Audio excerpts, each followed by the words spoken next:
마가복음 1장 1절 말씀입니다.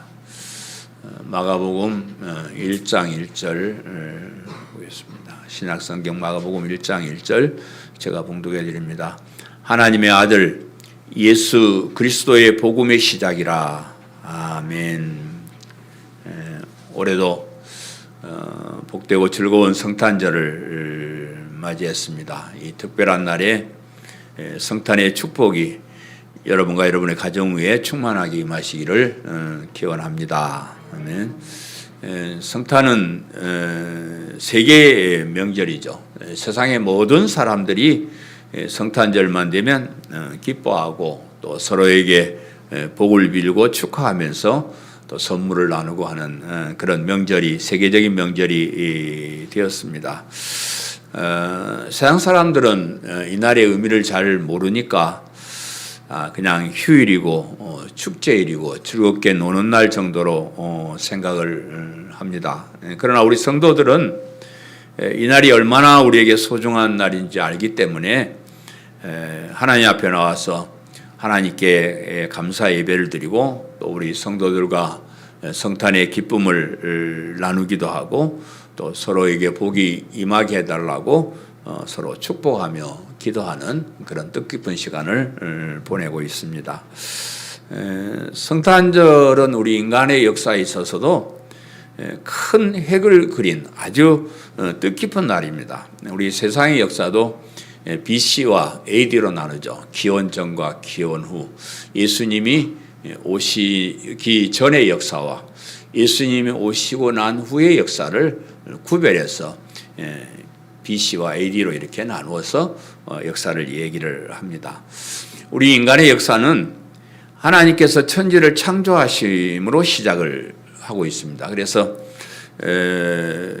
창세기 1장 1절에 태초에 하나님이 천지를 창조하시니라 이렇게 해서 이제 우리 인간의 역사가 시작이 됩니다. 하나님께서 천지 만물을 창조하시고 그 가운데 인간을 창조하셔서 인간들이 하나님께서 만들어진 세상에서 행복하게 영원토록 살도록 그렇게 해 주셨습니다.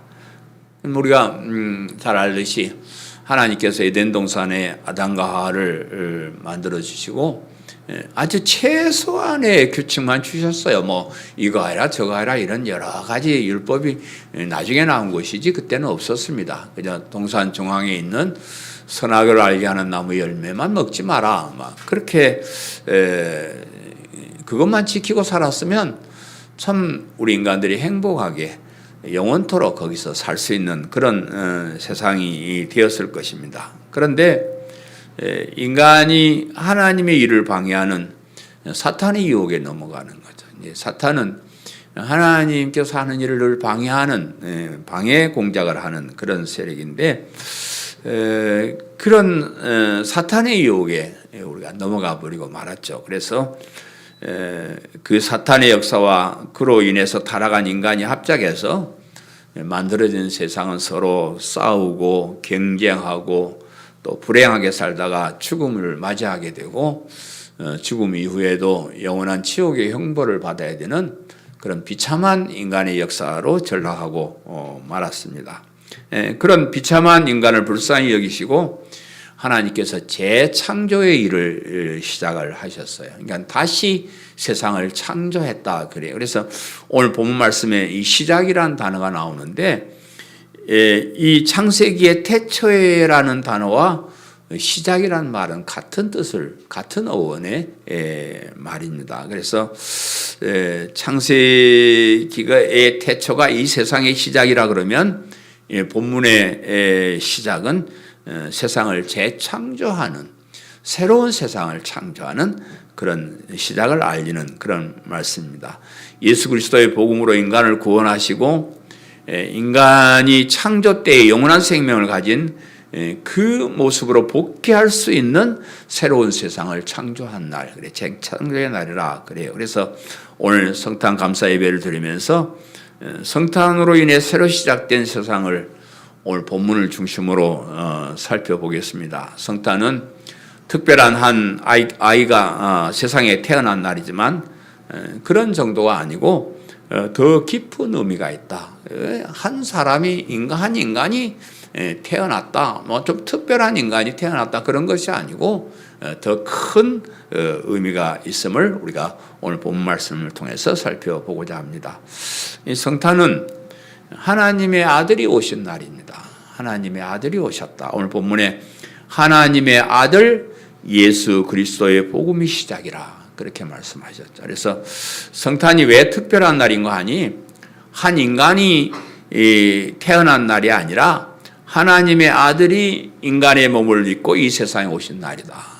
그래서 이 성탄이 역사적인 날이다 이렇게 이제 우리가 이야기하는 것은 하나님께서 친히 오셔서 인간의 재창조를 시작하신 날이기 때문에 그렇습니다. 하나님의 아들이 오셔서 인간을 구원하시는 길을 여심으로 우리에게 엄청난 축복의 길이 시작된 그런 날이기 때문에 특별한 날이라고 우리가 봅니다.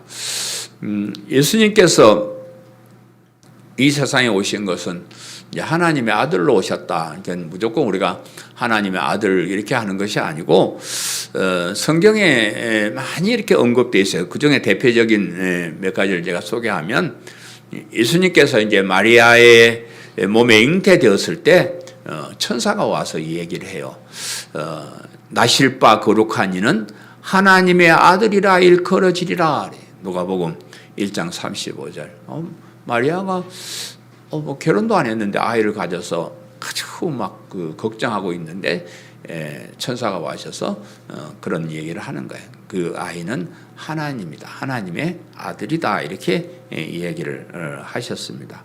예수님께서 세례 요한에게 세례를 받으실 때도 하늘에서 이런 소리가 나요. 이는 내 사랑하는 아들이요 내 기뻐하는 자라 하시니라. 이렇게 큰 소리가 하늘에서 났다. 이렇게 성경이 기록을 하고 있습니다. 예수님 자신이 뭐 다니면서 내가 하나님의 아들이다 이렇게 직접적으로 말씀을 하시지 않아요. 그러나 이제 뭐 신문을 받을 때 어떤 때 당신이 하나님의 아들이냐 그렇게 말하면 네가 말 잘했다 이런 식으로 자신이 하나님의 아들이심을 예수님도 시인하셨습니다. 사탄이 광야에서 예수님을 시험할 때도 사탄이 이렇게 하면 네가 하나님의 아들이냐? 네가 하나님의 아들이거든 뭐 이렇게 예수님을 시험을 하죠. 그래서 사탄도 예수님을 하나님의 아들인가 아닌가 이런 것을 가지고 시험을 했습니다. 유대인들은 예수님이 하나님의 아들 되심을 믿지 못하고 뭐 인간이 저 갈릴리 촌놈이 하나 와가지고 하나님의 아들이라 했으니까 이거는 저 하나님을 모독하는 신성 모독죄로 십자가에 처형을 해버리고 말았습니다. 그래서 하나님의 아들임을 알아보지 못했습니다. 예수님의 제자들은 예수님께서 하시는 말씀이나 행하시는 걸 보면서 예수님이 하나님의 아들이심을 고백을 해요. 대표적으로 우리 베드로 사도의 신앙 고백, 주는 그리스도요 살아계신 하나님의 아들이십니다. 이 우리 신앙 고백의 가장 중요한 핵심 중에 하나가 예수님의 하나님의 아들이심을 고백하는 그런 것이고요. 제자들뿐만 아니라 예수님의 죽으심과 부활을 목격한 사람들이 예수님이 하나님의 아들 되심을 믿었습니다.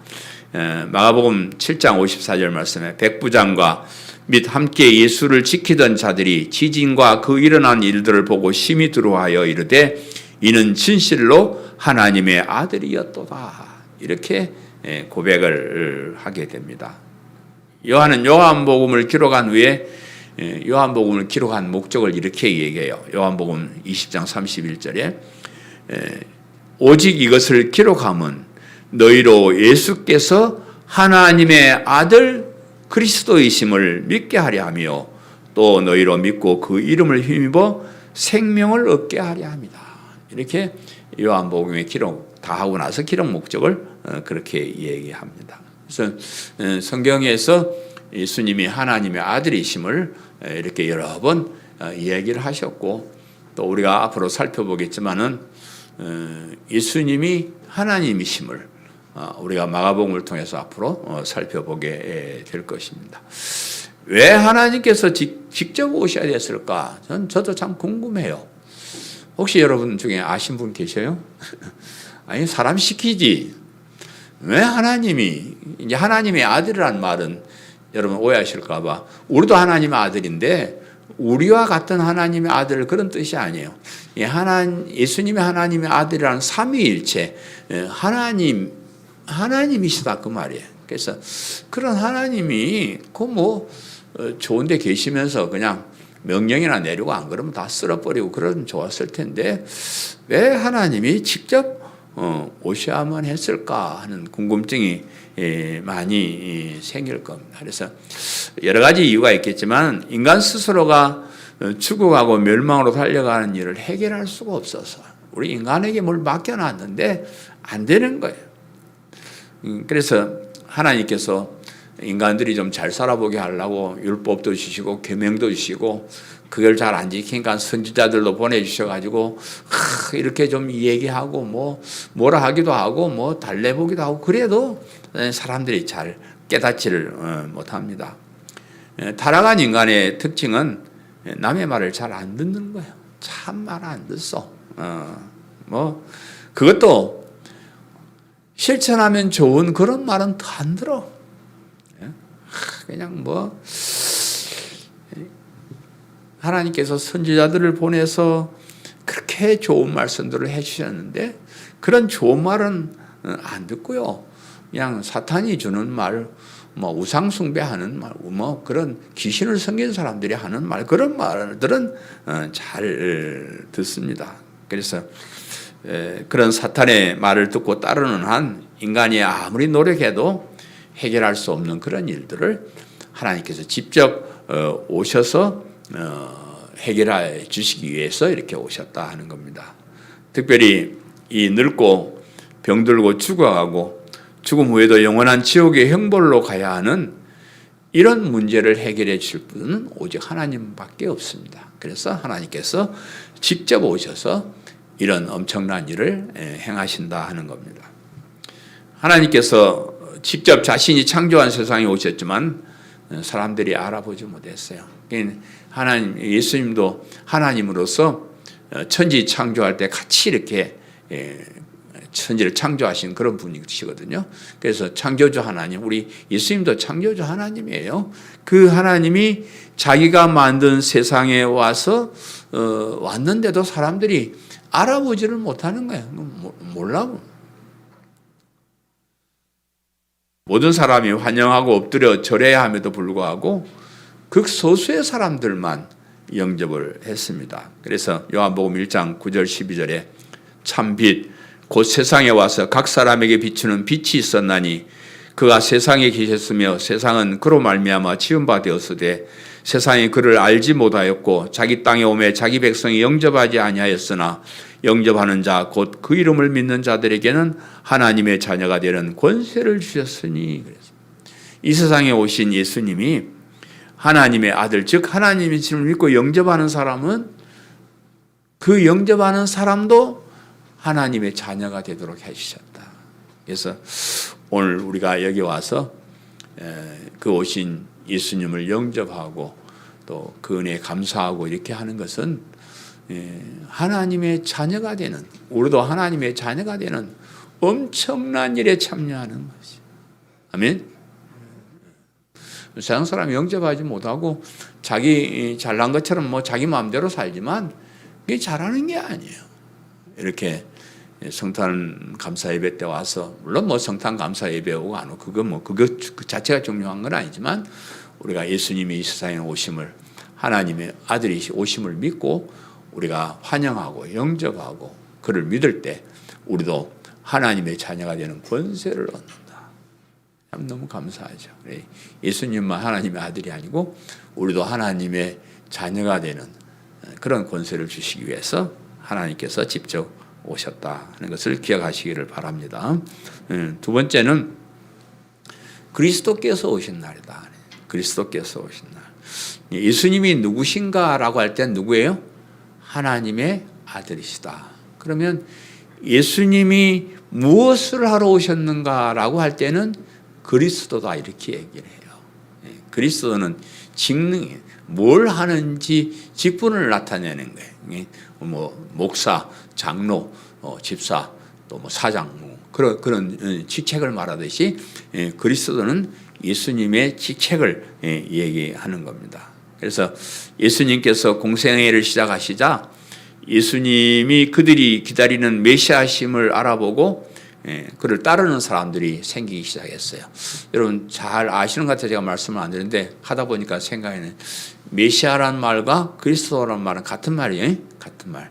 메시아는 히브리어로, 그다음에 그리스도는 헬라어로. 신약 성경은 헬라어로 기록되었고 구약 성경은 히브리어로 기록됐습니다. 그래서 메시아란 말은 그리스도란 말이고 그 뜻은 기름 부음을 받은 자란 말 뜻이, 그러니까 구약 성경에 메시아를 찾아보면 없습니다. 메시아는 그렇게 안 나왔고 기름 부음을 받은 것, 그렇게 이제 많이 기록되어 있습니다. 그래서 이 예수님이 그리스도임을 이제 우리가 알아봐야 되는데, 그 베드로의 동생인 역시 예수님이 제자가 되었던 안드레가 먼저 예수님을 알아보고 그 형 베드로에 가서 이렇게 얘기합니다.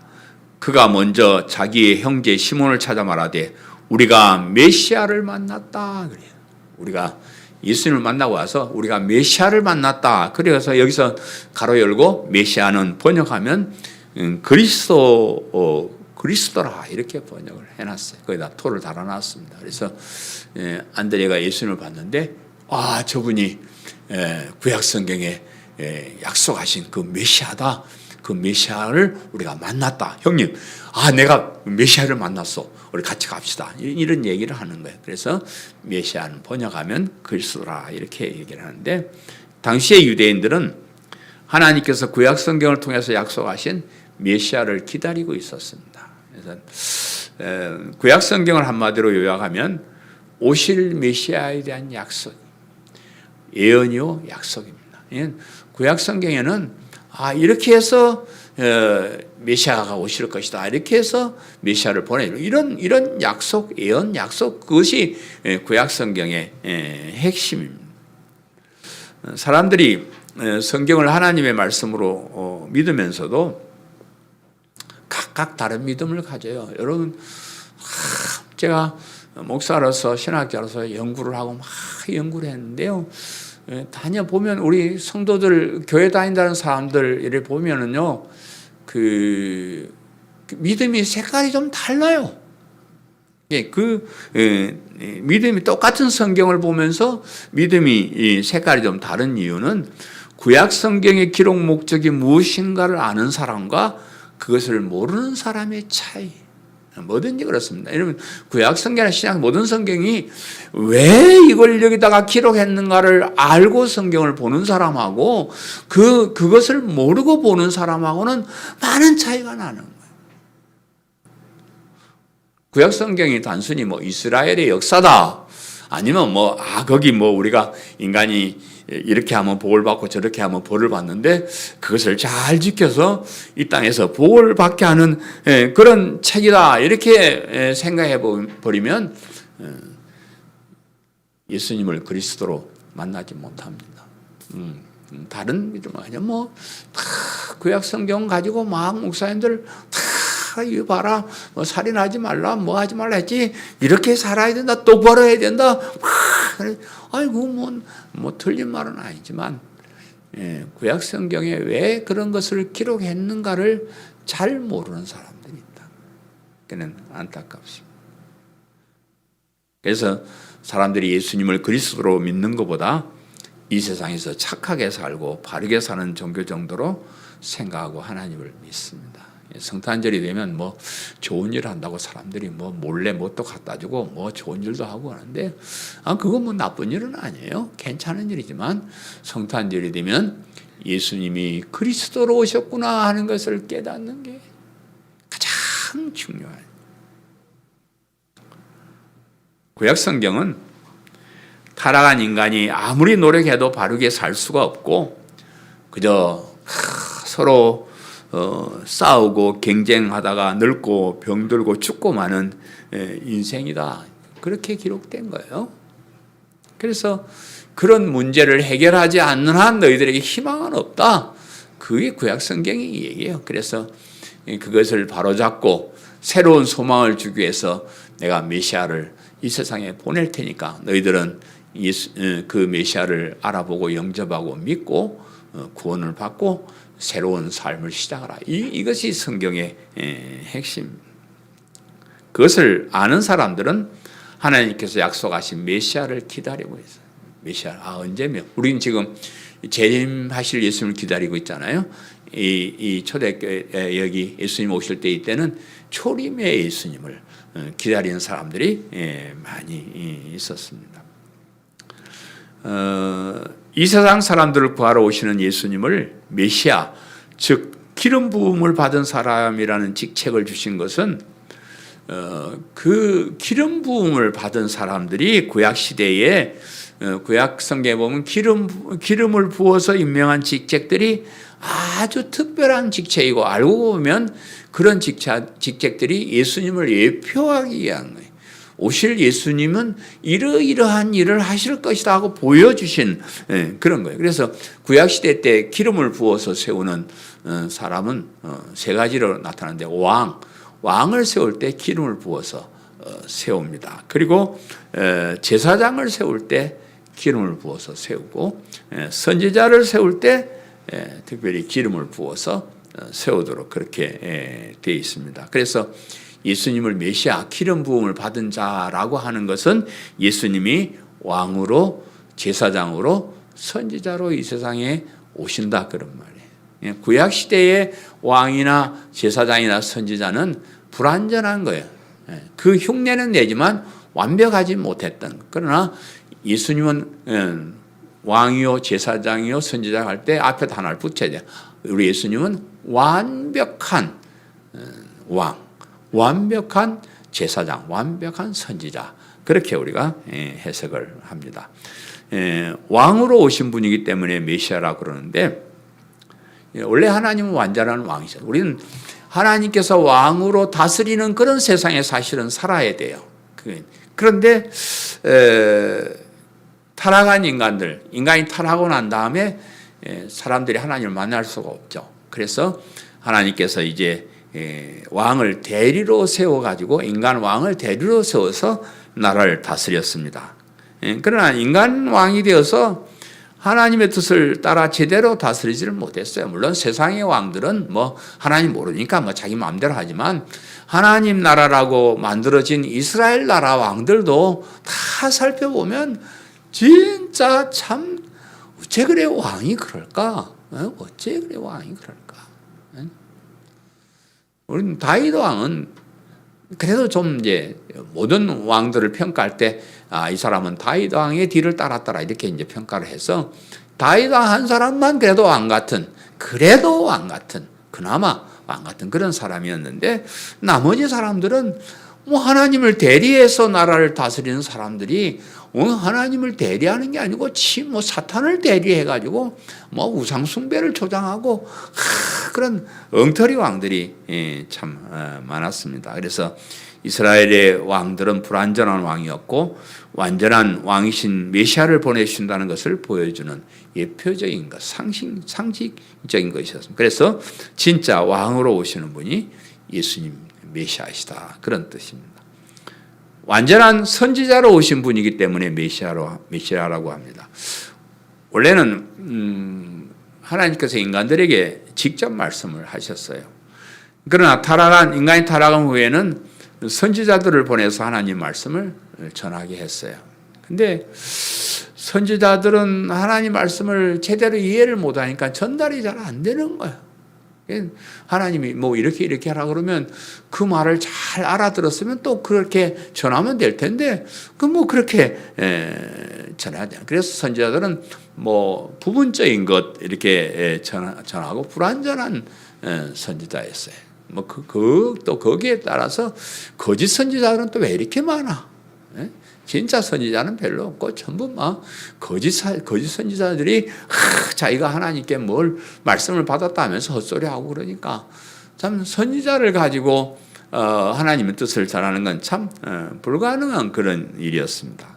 그러나 메시아는 하나님께서 직접 오셔서 말씀하시는 것이기 때문에 완전한 선지자예요. 완전한 선지자. 하나님의 뜻을 완전하게 전하시는 분이기 때문에 그분을 메시아라 이렇게 말해요. 그래서 우리가 예수님께서 하신 말씀들을 구약 성경의 말씀보다 더 소중하게 여기는 것은 뭐 다 같은 하나님의 말씀이지만 구약 성경은 주로 인간들이 대신해서 하나님의 말씀을 전했다 그러면 우리 신약 성경의 예수님의 말씀은 하나님이 직접 오셔서 확실한 말씀을 우리에게 주신 것이기 때문에 우리 특별히 더 그 말씀을 소중하게 여기는 겁니다.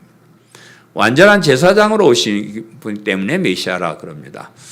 제사장이 하는 일은 이제 죄진 사람이 짐승을 가지고 오면 그 짐승을 칼로 막 피를 흘리고 쳐 죽여가지고 이 사람이 죽을 죄 대신에 이 짐승을 하나님께 바침으로써 죄를 용서받게 하는 그런 일을 하는 사람이 제사장입니다. 그런데 그 제사장이 짐승을 잡아 드리는 그 제사는 효력이 별로 없어. 그냥 어떤 사람이 한 사람이 제물을 가져오면 그 사람의 죄 용서해 줘. 그것도 뭐 앞으로 뭐 지을 죄까지 용서해 주는 거야. 지금까지 지어온 그 죄만 용서받는 거예요. 그리고 나서 또 나가서 죄지면 또 짐승 가져와서 또 이렇게 제물을 바쳐야 되고 그런 불완전한 제사였습니다. 그러나 메시아는 완전한 제사장이라 하는 것은 예수님께서 자기 몸을 제물로 드려요. 자기 몸을 제물로 드림으로써 단번에 그 한 번으로 세상의 모든 사람의 죄, 모든 전에 지은 또 나중에 지을 모든 죄를 다 한꺼번에 단번에 용서받게 해주시는 그런 완전한 제사장이셨다. 그런 말입니다. 그래서 이런 메시아다, 그리스도다 이러면 이제 이해를 하시겠죠. 왕으로서, 선지자로서, 제사장으로서 완벽한 일을 하시기 위해서 오셨다. 그 목적은 우리를 죄에서 구원하는 겁니다.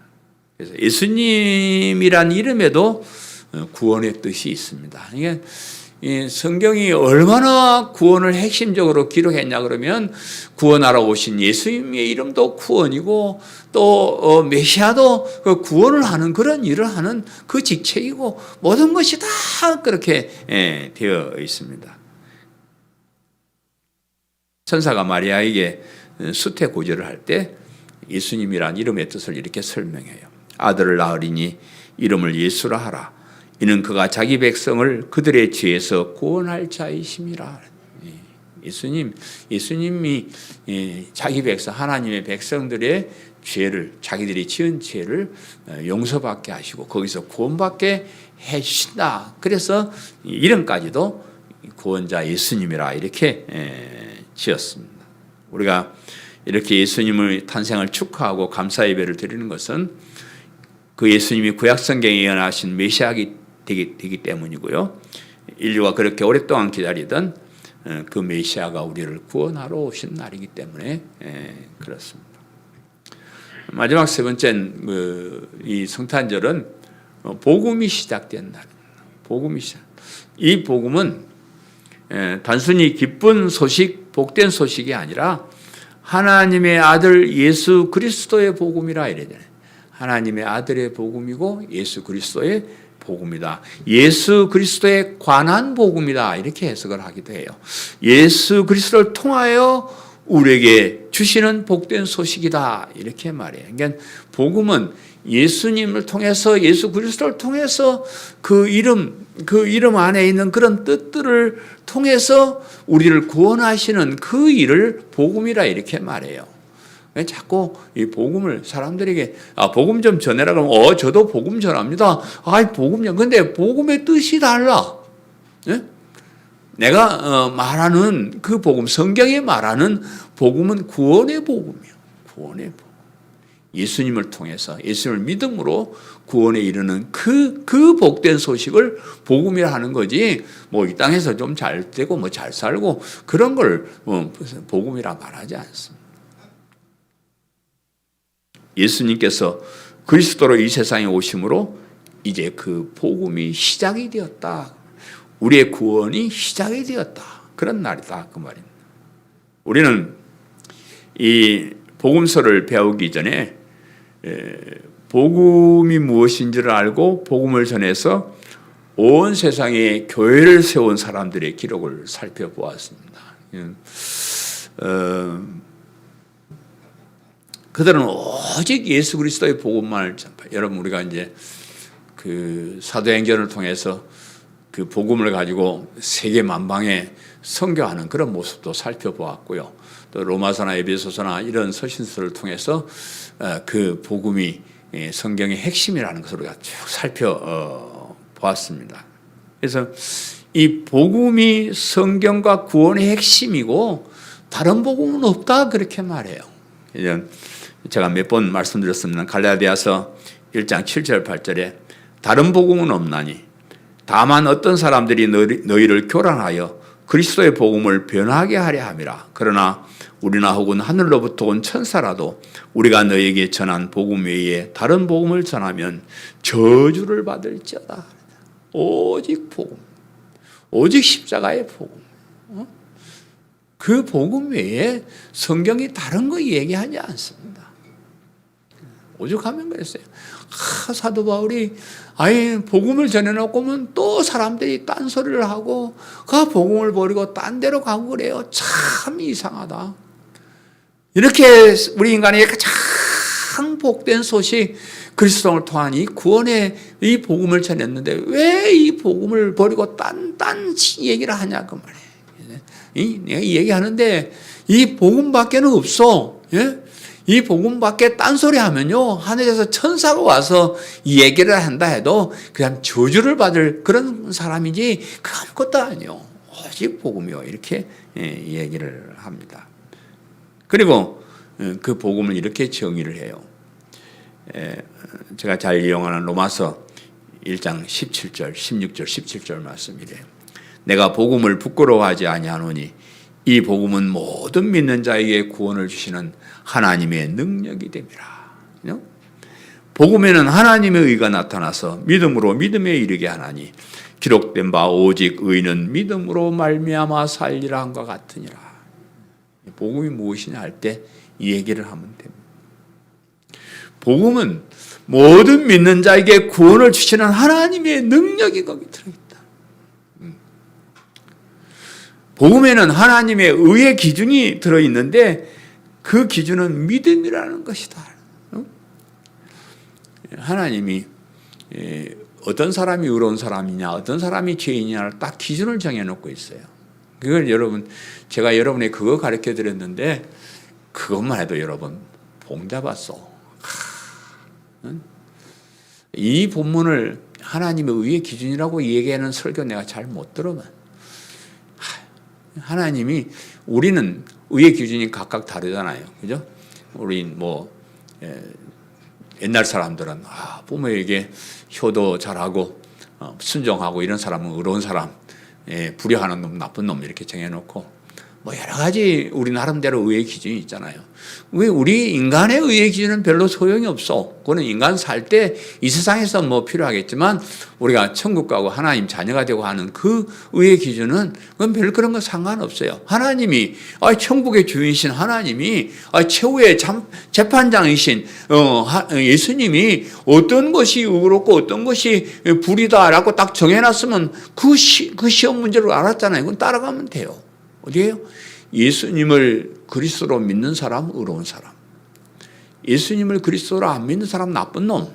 딱 하나님이 의의 기준을 딱 정해놨어요. 이것만 여러분 마음속에 딱 간직하시면 돼요. 예수님을 그리스도로 믿는 것이 세상에서 수천 가지, 수만 가지 좋은 일을 하는 것보다 월등하게 낫습니다. 네? 다른 좋은 일을 아무리 많이 해도 그건 천국에 못 갑니다. 하나님 자녀 못 됩니다. 그러나 예수님을 그리스도로 믿는 이 믿음만 있으면 된다. 그리고 우리가 디모데 전후서를 통해서 복음만이 하나님의 말씀의 핵심이고 바른 교훈이요 진리라는 것을 배웠어요. 디모데 전서 1장 11절에 이 교훈은 내게 맡기신 바 복되신 하나님의 영광의 복음을 따름이니라. 우리가 믿고 따르는 그 교훈, 이게 교리란 말이에요. 교리, 진리는 복음에서 나온 거예요. 복음을 따라서 나온 거예요. 그 복음에서 나오는 것이 우리가 믿어야 될 교리고 진리고 그렇습니다. 이렇게 귀하고 소중한 복음이 예수님께서 이 세상에 그리스도로 오심으로 시작이 되었다. 오늘 말씀을 꼭 기억하시기를 바라고요. 내년부터는 이제 마가복음을 공부하게 될 것입니다. 그 이유는 우리가 서신서를 통해서는 예수님을 믿어야 된다는 것을 많이 그동안 공부했잖아요.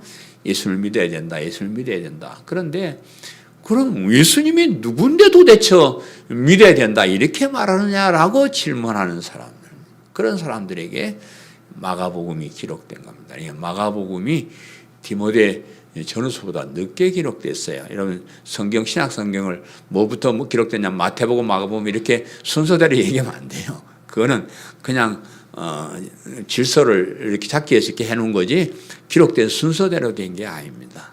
그래서 이 마가복음을 통해서 예수님이 하나님의 아들이시다, 예수님이 그리스도다, 예수님의 복음을 우리가 믿어야 된다. 그래서 오늘 이 본문이 하나님의 아들 예수 그리스도의 복음의 시작이라, 이 말은 마가복음의 제목이에요. 마가복음의 제목입니다. 다른 책들은 서론을 이렇게 딱 시작을 하고 그냥 바로 가는데 마가복음은 제목을 앞에다 딱 달아놨어요. 이 성경 마가복음의 모든 기록이 이거다. 하나님의 아들 그리스도의 복음의 시작. 그것이 우리가 내년부터 배우게 될 귀한 말씀입니다. 내년에는 예수님이 최고다. 여러분, 사람은 별거 없어. 사람은 별거 없어요. 우리의 가슴속에 예수님이 있어야 됩니다. 사람은, 여러분 양양모 보고 예수님 믿는 거 아니잖아요. 그죠? 양양모도 별 볼 일 없어. 가장 중요한 것은 우리의 마음속에 예수님이 있어야 돼요. 저는 예수님을 여러분에게 소개하는 사람이에요. 예수님을 하나님의 아들로 그리스도로 믿는 믿음이 얼마나 소중한 것을 소개할 뿐이에요. 우리 모든 교회에 일하는 사람들은 그런 일을 하는 사람들이에요. 예수님이 하나님의 아들이시다, 예수님이 그리스도이시다를 소개하는 거예요. 그래서 그것을 이제 내년에 1년 동안 공부를 하게 될 텐데, 1년 동안 예수님을 사랑하는, 예수님이 누구인 줄 알고 정말 예수님 믿기 잘했다, 참 예수님 좋다, 예수님 그렇게 여러분 가슴속에 새기기를 바라요. 어떤 목사님이 병들어 죽기 전에 성경을 보면서 예수님에다는 빨간 동그라미를 예수님 그렇게 했다 그래요. 그래서 제가 책 제목을 바꿨습니다. 목사님 만나서 행복했습니다가 아니고 예수님을 만나서 행복했습니다. 제가 그 책을 써요. 거기다 가로 열고 양양모 목사를 통해서 예수님을 바르게 만난 것이 행복했습니다. 그거는 이제 붙여놓고 싶어요. 그래서 이렇게 오늘 뜻깊은 날입니다. 우리 예수님이 이 세상에 탄생하신 것은 하나님의 아들이 직접 오셨습니다. 우리를 구원하러, 메시아로 그리스도로 오셨습니다. 그래서 그 기쁨의 소식, 복된 소식이 우리에게 전해진, 시작된 그런 날입니다. 마음껏 축복하시고 축하하시고 이 기쁨을 나누는 귀한 시간 되시기를 간절히 바랍니다. 말씀을 생각하면서 올해